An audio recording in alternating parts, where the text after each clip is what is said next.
নমস্কার, আমি আপনাদের আজ ম্যাজিক দেখাবো। বিশ্বের সবচেয়ে বড় গণতান্ত্রিক দেশের নির্বাচন কমিশনের ম্যাজিক।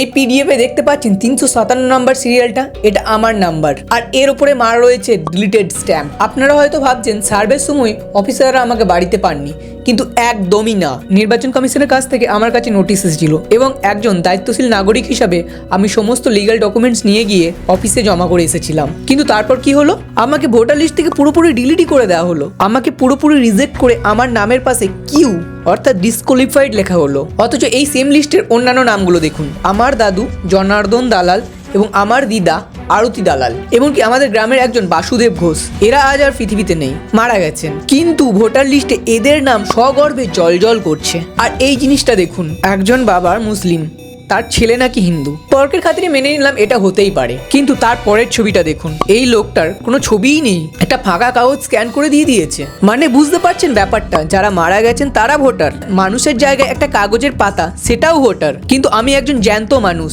অরিজিনাল ডকুমেন্ট জমা দিয়ে আসার পরেও আমি ডিসকোয়ালিফাইড। বিএলও ইআরও এরা কি চোখ বন্ধ করে গাঁজা খেয়ে লিস্টটা বানিয়েছে? বলা হয় নির্বাচন কমিশন নাকি একটি স্বাধীন সংস্থা।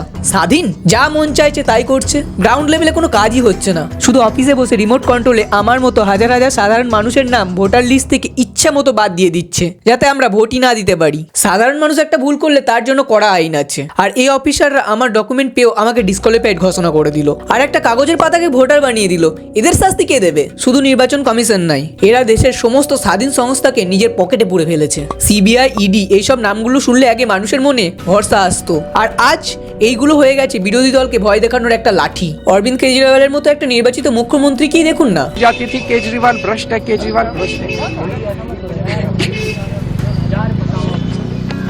কোনো শক্ত প্রমাণ নেই, বিনা কারণেই ফাঁসিয়ে দেওয়া হলো। উদ্দেশ্য একটাই, যেন এদের বিরুদ্ধে কেউ কথা বলতে না পারে। বিরোধীদের শেষ করে দাও, যাতে মাঠ ফাঁকা হয়ে যায়, আর ফাঁকা মাঠে গোল দিয়ে দাও। যারা একটা ভোটার লিস্ট ঠিক করে বানাতে পারে না, তারা ইডি সিবিআই দিয়ে দেশ চালাচ্ছে। আর সবচেয়ে হাস্যকর ব্যাপারটি কি জানেন? এই যে আমি আজ এই কথাগুলো বলছি, যে আমার ডকুমেন্ট রিজেক্ট হওয়ার কারণগুলো জানতে চাইছি, এই চরম গাফিলতিগুলোকে চোখে আঙুল দিয়ে দেখিয়ে দিচ্ছি, এরপরে একদল লোক চলে আসবে আমার কমেন্ট বক্সে অ্যান্টি ন্যাশনাল বলতে। সরকার বা সিস্টেমের সমালোচনা করা মানেই দেশের সমালোচনা করা নয়। তাই আপনাদেরও বলছি, অন্ধের মতো কাউকে বিশ্বাস করবেন না। এক্ষুনি আপনার ভোটার লিস্টে চেক করুন আপনার নাম বাদ গিয়েছে নাকি দেখুন।